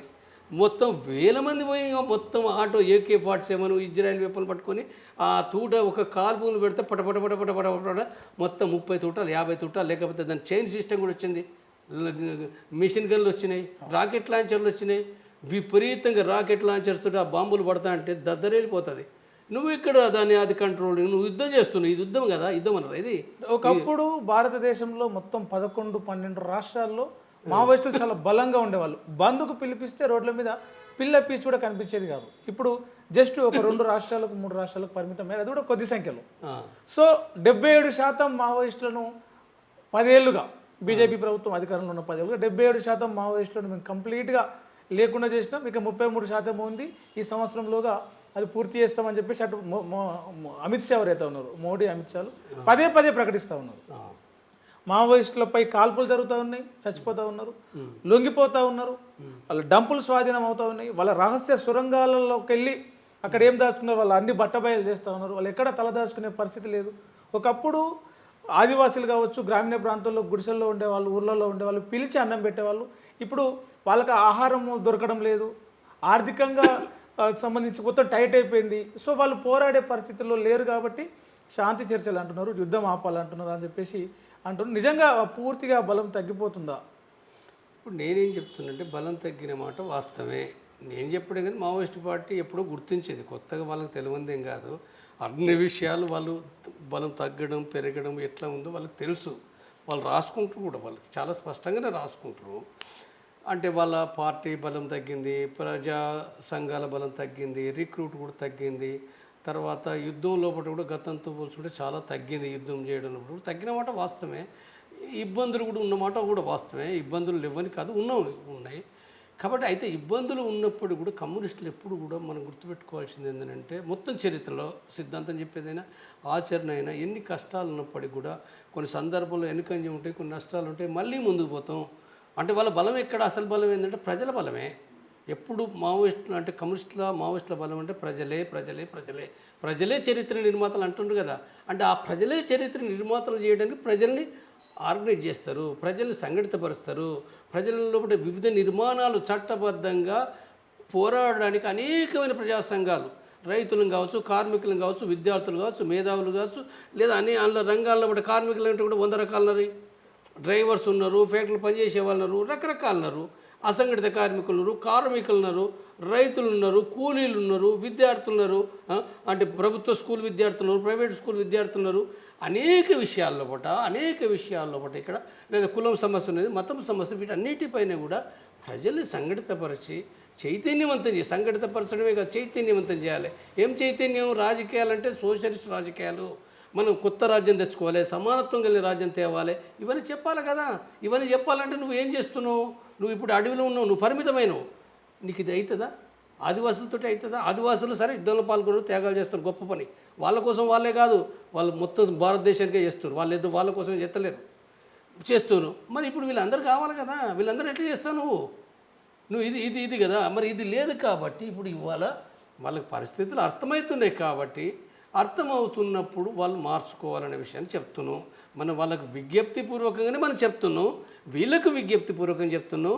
తిరిగి మళ్ళీ నేను అంటే ఇంతకుముందు చెప్పిన దాన్ని గుర్తు చేస్తుంది ఏంటంటే, కేంద్ర ప్రభుత్వం, మేము రాష్ట్ర ప్రభుత్వాలకు మెమోరాండం ఇచ్చినాం, అందరికీ ఇచ్చినాం. కానీ కేంద్ర ప్రభుత్వం అందరికీ మెమోరాండం పంపినాం. మొత్తం 10 రాష్ట్రాలకు పంపినాం మేము, 8 రాష్ట్రాలు, ఒరిస్సా, మధ్యప్రదేశ్, మహారాష్ట్ర, జార్ఖండ్, బీహార్, ఛత్తీస్గఢ్, ఆంధ్ర, తెలంగాణ.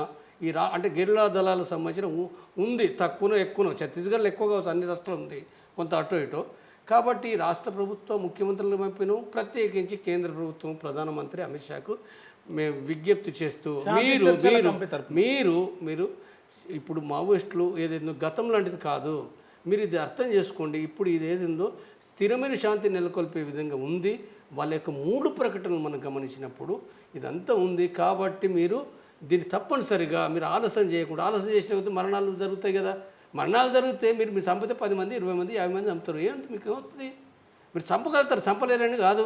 సరే ఎక్కువ తక్కువ మొత్తాన్ని నిర్మూలించడం మీకు కాదు. మీ డేట్ పెట్టినప్పుడు కూడా నేను అనుకుంటలేను. వాళ్ళకి చాలా ఎత్తుగలు ఉన్నాయి. వాళ్ళ బలహీన పడ్డప్పటికి అదేదో సంవత్సరంలో అయింది అనుకోలేను, 2 సంవత్సరాలు అయింది అనుకుంటలేను నేను. 10 సంవత్సరాలు కూడా వాళ్ళు సరైన ఎత్తుగళ్ళు తెలివితోటి, అంటే 5 రంగాలు తెలివితోటి ఉంటే 10 సంవత్సరాలు కూడా ఇంకా యుద్ధం చేయగలిగే పరిస్థితులు ఉన్నాయి, వాళ్ళకు ఉన్నాయంటాను. నేను ఉత్తగా చెప్తలేను. ఇంకా కొంతమందిని 10 మందిని అక్కడో ఇక్కడో వాళ్ళు రిక్రూట్ చేసుకునే అవకాశాలు ఉన్నాయి. కాబట్టి దయచేసి అంటే ప్రభుత్వము శాంతి నెలకొల్పే బాధ్యత మీదే. కేంద్ర ప్రభుత్వంగా రాజ్యాంగం చెప్తుంది. మీ రాజకీయాలు కాదు, మీ రాజకీయాలతో మేము మాట్లాడటం లేదు. ప్రభుత్వం, మీరు ఒక ప్రభుత్వం, దేశానికి అందరి ప్రభుత్వమే, మావోయిస్టులకు కూడా మీరే ప్రభుత్వం. కాబట్టి మీరు ఒక విశాల దృక్పథంతో మీరు ఇంకా ఆలస్యం చేస్తే అది మీపైనే వ్యతిరేకత అంటే మీరు ఏమేం ప్రతిపాదనలు పెట్టారు? శాంతి చర్చల కమిటీ వైస్ చైర్మన్గా మీరు ఉన్నారు, మీతో పాటు చైర్మన్గా జస్టిస్ చంద్రకుమార్ ఒక న్యాయ నిపుణులు ఉన్నారు, ప్రజా సంఘాల వాళ్ళు ఉన్నారు, అంటే మీరు మావోయిస్టులలో పనిచేసిన కేంద్ర కమిటీ అగ్రస్థాయిలో పనిచేసిన ఒక నేతగా కూడా ఉన్నారు, ఇప్పుడు ప్రజా జీవితంలో ఉన్నారు. ఏమేం ప్రతిపాదనలు మీరు ప్రభుత్వాల ముందు పెట్టారు? అంటే మావోయిస్టులు ఏం డిమాండ్లు పెట్టగలరనే అవగాహన మీకు ఉండి ఉంటుంది కాబట్టి ఆ ప్రతిపాదనలు పెట్టిన మేము ప్రతిపాదన ఫస్ట్ సెంటర్ పాయింట్ అంటే సెంటర్ పాయింట్ ఏకైకమైంది కాల్పుల విరమణ చర్చలు. ఓకే, ఇలా ఏమీ లేదు, మళ్ళీ ఇవి పెట్టి అవి పెట్టి ఇది ఇట్లా అది అట్లని కాదు. ఇదొక్కటి మేము 10 పెట్టి దండకం పెడితే ఇదైద్ది అదైద్ది చర్చల తత్వం కాదు. మీరు డైరెక్ట్ కాల్పుల విరమణ చేయండి. ఇప్పుడు వాళ్ళ చర్చలు వాళ్ళు చెప్పారు, మేము చేస్తాం, మేమే తమంతట తాము పాటిస్తున్నాం అనే విషయం కూడా చెప్పారు. ఆచరణ కూడా జరుగుతుంది. వాళ్ళు ఏం చంపలేదు కాబట్టి మీరే చేయాలి. ఇప్పుడు బంతి మీ కోర్టులో ఉంది, కోర్టులో ఉందండి, మీ బంతి ఉన్నదంటే చంపుడు కాదు, చంపితే మీరే వ్యతిరేకత గురవుతారు. చూడండి ఇప్పుడు ఎంతమంది మాట్లాడుతున్నారు. ఇప్పుడు ముందు స్టార్ట్ అయింది తెలంగాణ కదా, దేశవ్యాప్తంగా మనం అంటుకున్నది కదా. నిన్న జరిగిందో కేరళలో కూడా చేశారు. వరంగల్లో భారీ బహిరంగ సభ జరిగింది బీఆర్ఎస్ పార్టీ, దాదాపు 10 లక్షల మంది పాల్గొన్నారు. మాట్లాడారు కేసీఆర్ ఇప్పటి వరకు మావోయిస్టుల మీద స్పందించిన కేసీఆర్ తాజాగా ఆపరేషన్ కాగార్ మీద మాట్లాడుతూ ఆపమని కేంద్రానికి లెటర్ రాద్దామా అంటే భారీ స్పందన వచ్చింది ప్రజల్లోంచి. వచ్చింది అంటే ఈ స్పందనను ఆ ప్రజా సానుభూతిని ఎట్లా అంటే మావోయిస్టులకు అనుకూలంగా మారే అవకాశాలు ఉన్నాయా రేపు?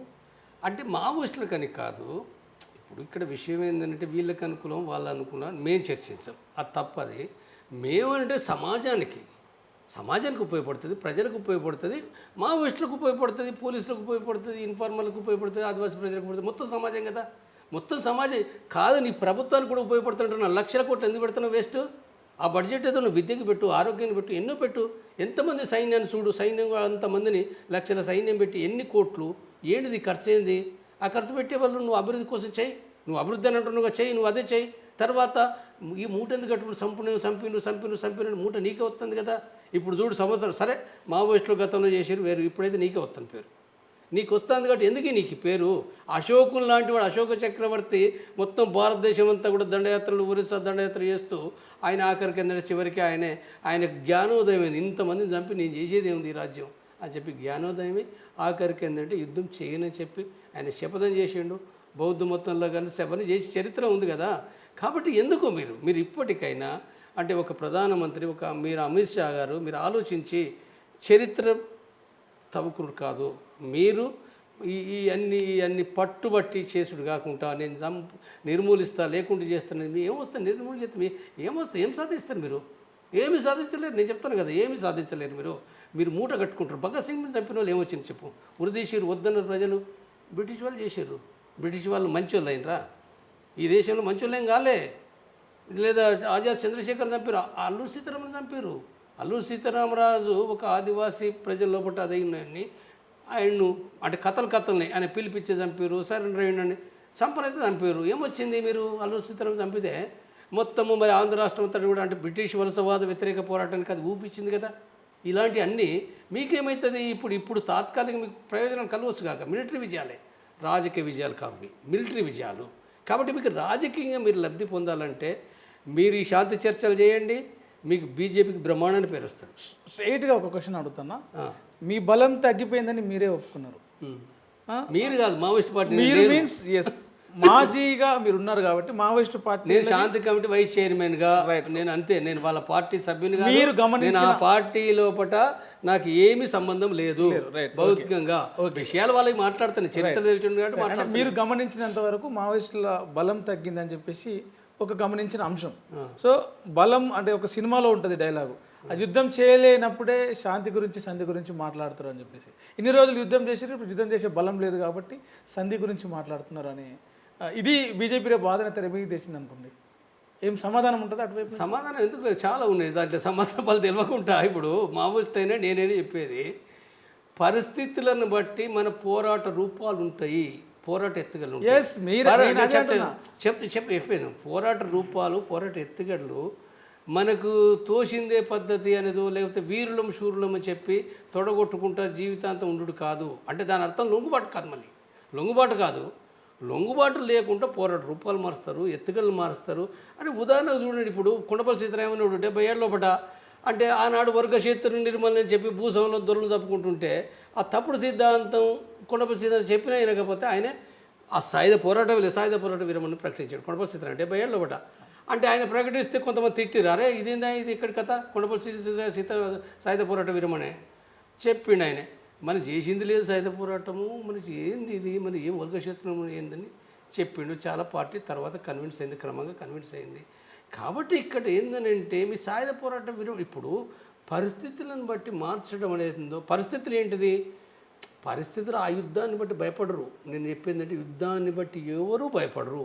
నేను భయపడలేదు, వాళ్ళు భయపడరు. చిన్న సభ్యుడు కూడా మన చరిత్ర లోపట, నేను మీదికొండ లోపట మన ఎప్పుడు 96 లోపట చుట్టూ పోలీసు బలగాలు చుట్టుముట్టినాయి, ఫైరింగ్ అయింది, కొంతమంది చనిపోయారు, 2 ముగ్గురు ఏంటంటే పెద్ద గుట్టలు మీదికొండ గుట్టలు అని ఉంటాయి, ఆ గుట్ట బండల లోపట వాళ్ళు దాక్కుని ఉన్నారు. వాళ్ళు పోలీసులు మొత్తం అడుగడుగున చుట్టుముట్టి చూసుకుంటూ కాషన్స్ ఇస్తూ మీరు లొంగిపోండి, మీరు రండి అని అంటే వీళ్ళు రాలేదు. ఆ సొరకల లోపట అసలు పోలీసులు కూడా ఎవరు ఊహించారు సొరకల లోపట అన్న పడుకు ఇద్దరే, తిండి లేదు, నీళ్ళు లేదు.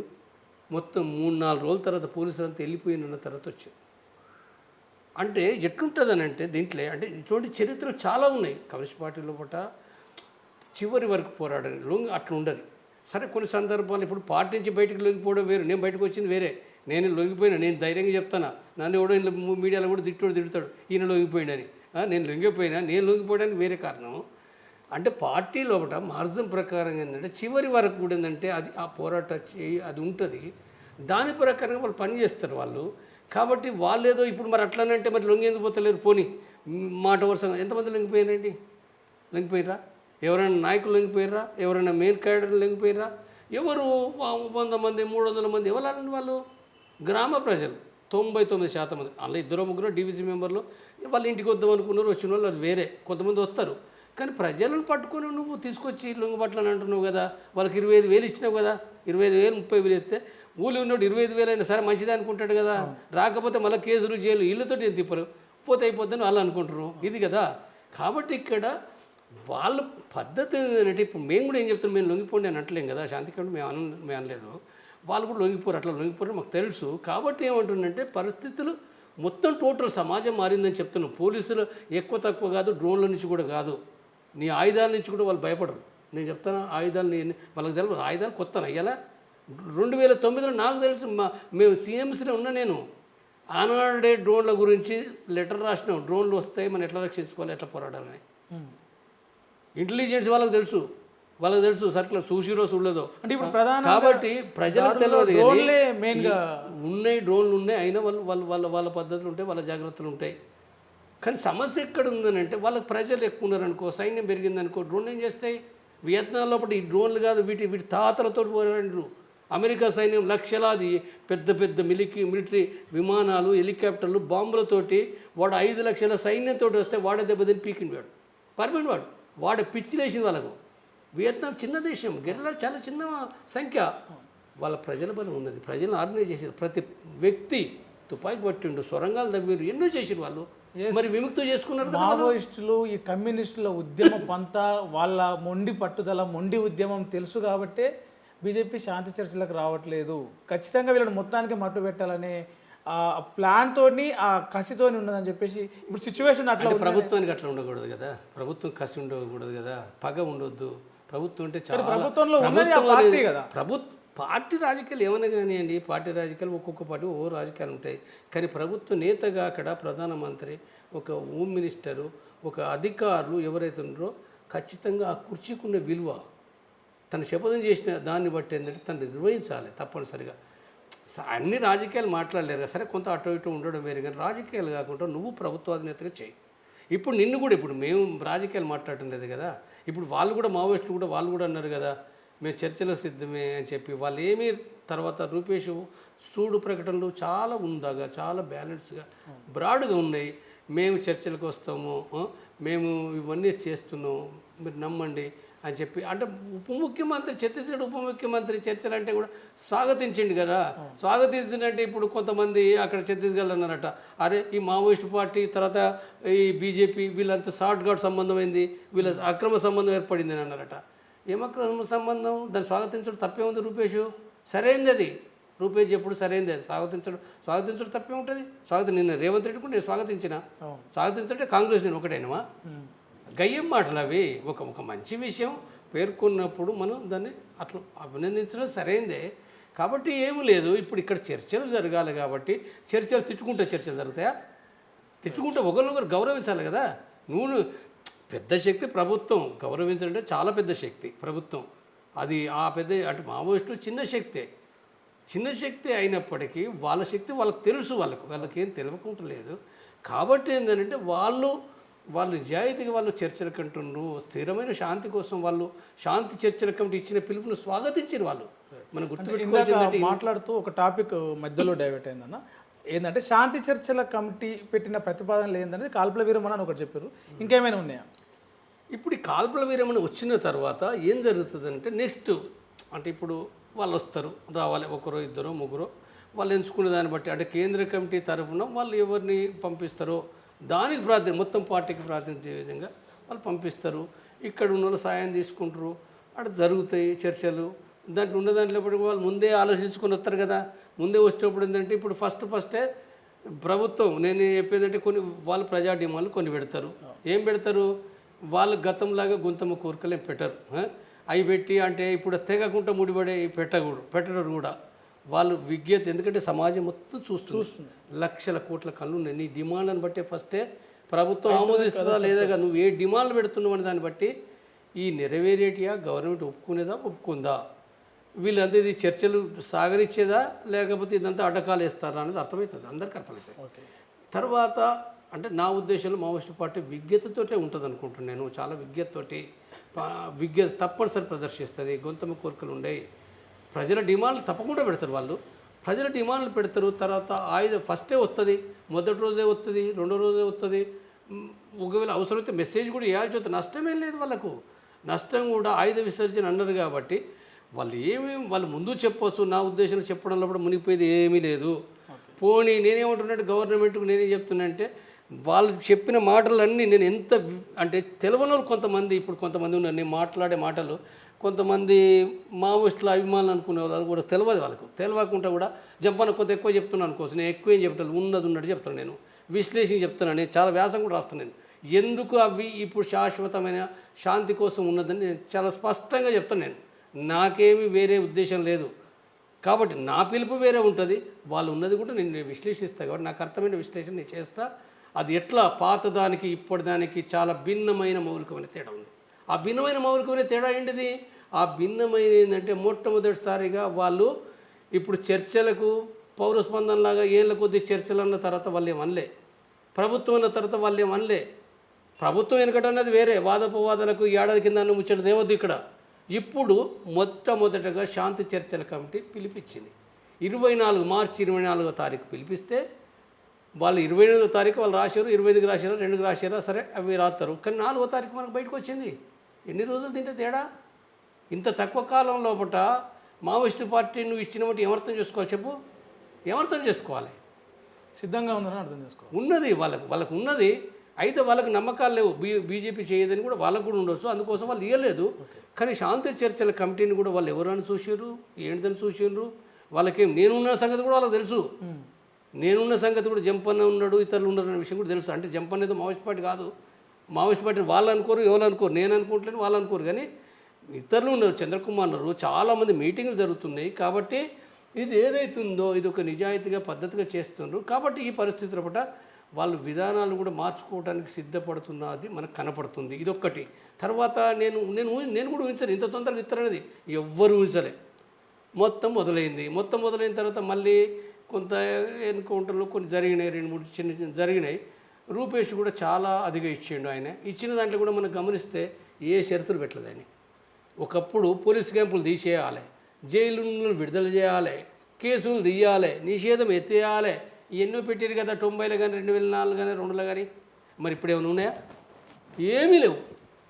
ఇంకా వాళ్ళు ఎంతగానంటే వాళ్ళు చాలా ఒక అదిగా అసలు మా అంతటి మేము కాల్పులు చేయము, చంపము, మేము విధించుకుంటాం మా ప్రాంతం అని చెప్పిందని. మా ప్రాంతం లోపల మేమేమీ చెయ్యము అంటే వాళ్ళకి అసలే బలం లేకని కాదు. చేయాలంటే పోలీసులు చంపాలంటే ఎక్కడో పోయి బాంబు వేయలేరా? బాంబు లేవా వాళ్ళక్కడ? బయటకు వచ్చి రాయపూర్కి వచ్చి హైదరాబాద్కి వచ్చి బాంబులు ఇచ్చిపోవడానికి వాళ్ళు లేరా మనుషులు? ఉన్నారు కదా. వేయడానికి ఏమున్నది? అది ఇక్కడ గడియాలు అమ్ముకున్నట్టుగా లేకపోతే పనులు అమ్ముకున్నట్టుగా వచ్చి వేయడానికి వాళ్ళకి పార్లమెంట్ వేయడానికి ఏమి పెద్ద అది వేయాలంటే అది తప్పది. వాళ్ళకి అసలే శక్తి పోయింది అనుకోవడం చాలా భ్రమ. కాబట్టి వాళ్ళు వాళ్ళు వాళ్ళు నిర్ణయించుకున్నారు. వాళ్ళు కొన్ని విధానాలు ఉన్నాయి, కొన్ని విలువలు ఉన్నాయి. కాబట్టి దృష్టిలో పెట్టుకున్నప్పుడు కూడా ఇంకా నేను చాలా విశ్లేషించగలుగుతుంది.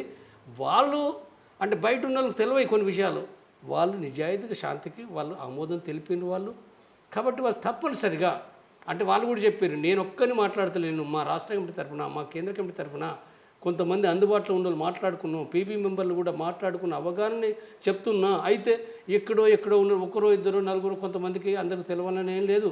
వేరు రాష్ట్రాల్లో కూడా ఉన్నారు కదా. కాబట్టి ఇది మొత్తం పార్టీని ప్రతిబింబిస్తుందని కూడా చెప్పిండు. మళ్ళీ ఆ మాట కూడా మొత్తం పార్టీని దాన్ని అసలు మళ్ళీ 3 సార్లు చెప్పిండు. ఇంటర్వ్యూ ఇచ్చిండు బస్తర్కు. మళ్ళీ ఇదే కాదు, ఇప్పుడు నిన్న అభయ్ ఇచ్చిండు. మళ్ళీ టోటల్గా కూడా ఆయన రూపేష్ వాటిని సమర్థిస్తూ వేరు చోటు ఉంటారు, ఒకే కాడ ఉన్న వాళ్ళు కాదు వీళ్ళు. ఆయన ఇచ్చిండు. మనం ఇది ఏదైతుందో ముగించాలి, ఈ నష్టాలు జరుగుతున్నాయి కాబట్టి. నష్టాలు అన్నట్టు ఇప్పుడు నష్టాలకు భయపడు చాలా ప్రాణాలు పోయినాయి, ఎన్నో పోయినాయి.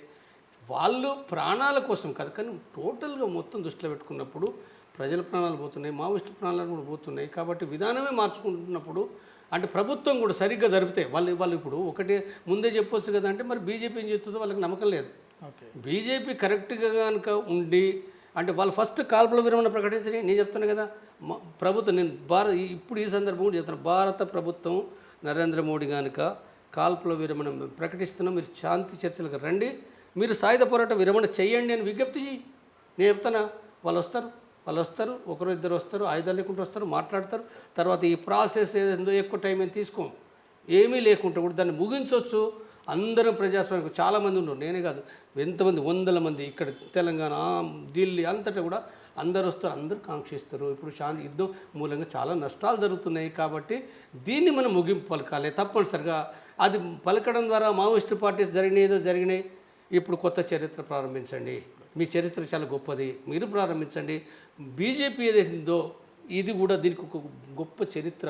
ఇది కనుక చేస్తే చరిత్ర లోపల ఇంతకాలం లోపల సాయుధ పోరాటం కొనసాగుతున్న దాన్ని ఈ రకంగా శాంతియుతంగా దాన్ని ముగింపు చేయడం అనేది మీకు చాలా గొప్ప పేరు ఉంటుంది. అది అంటే రాజకీయం కూడా మీకు అవసరమైంది కదా, సమాజానికి అవసరమే కదా. కాబట్టి ఇది చెయ్యాలని నేను అందరి తరఫున నేను విజ్ఞప్తి చేస్తున్నా. అందరూ కూడా ఏంటంటే పాత తవ్వడం కాకుండా ప్రజలు వివిధ కమ్యూనిస్ట్ పార్టీలు కానీ లేదా వివిధ కాంగ్రెస్, బీఆర్ఎస్, తర్వాత ఇతర పార్టీలు లేదా తెలుగుదేశం పార్టీ, చాలా పార్టీలు ఉన్నాయి, ప్రభుత్వాలని అందరూ కూడా మొత్తము కులాలు లేవు, మతాలు లేవు, అనేక సంఘాలు, కుల సంఘాలు కావచ్చు, బహుజన సంఘాలు కావచ్చు, అందరూ మాట్లాడండి. మీ గురించి కూడా మావోయిస్ట్ పార్టీ మాట్లాడింది కదా. ఎంఆర్పిఎస్ గురించి మాట్లాడలేదా? మరి ఇప్పుడు ఎందుకు మాట్లాడతలేదు? ఎంఆర్పిఎస్ ఏబిసిడి వర్గీకరణ ఈ దేశంలో మొట్టమొదటి సపోర్ట్ చేసింది పీపుల్స్ వార్. కాబట్టి మీరు ఇప్పుడు మొత్తం దాంట్లో కూడా ఎందుకు మాట్లాడటం లేదు? బీసీ సంఘాలు ఎందుకు మాట్లాడతలేరు? మొన్న జాజల శ్రీనివాస్ గౌడ్ మాట్లాడిన మంచి విషయం అది. చాలామంది మాట్లాడాలి, అందరూ మాట్లాడాలి. కేసీఆర్ మాట్లాడడం తప్పు పట్టాల్సింది ఏమీ లేదు, మంచిదే.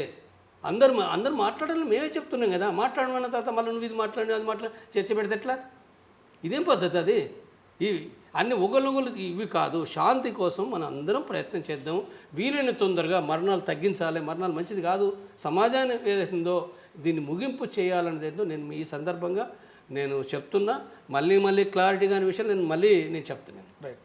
అంటే మొత్తంగా ఈ శాంతి చర్చలు మావోయిస్టులతో వాళ్ళు తగ్గి ముందుకు వచ్చిన భారత ప్రభుత్వం కూడా ఏదైతే కేంద్రంలో అధికారంలో ఉందో బీజేపీ కూడా ఒక అడుగు ముందుకేసి అంటే రాజకీయ కోణాలను పక్కన పెట్టి ప్రజల కోసము, శాంతి కోసము ముందుకొచ్చి చర్చలు జరిపితే చరిత్రలో ఒక లిఖించదగ్గ అధ్యాయం అవుతుంది. అటు మావోయిస్టులు కూడా సాయుధ పోరాటాన్ని వదిలి ప్రజా జీవితంలోకి రావాలి. వాళ్ళ డిమాండ్లు ఏవైతే ఉన్నాయో ప్రజా ఉద్యమాల ద్వారా నెరవేర్చుకునే దిశగా మళ్ళీ ఉద్యమాలు నిర్మిస్తే బాగుంటుంది.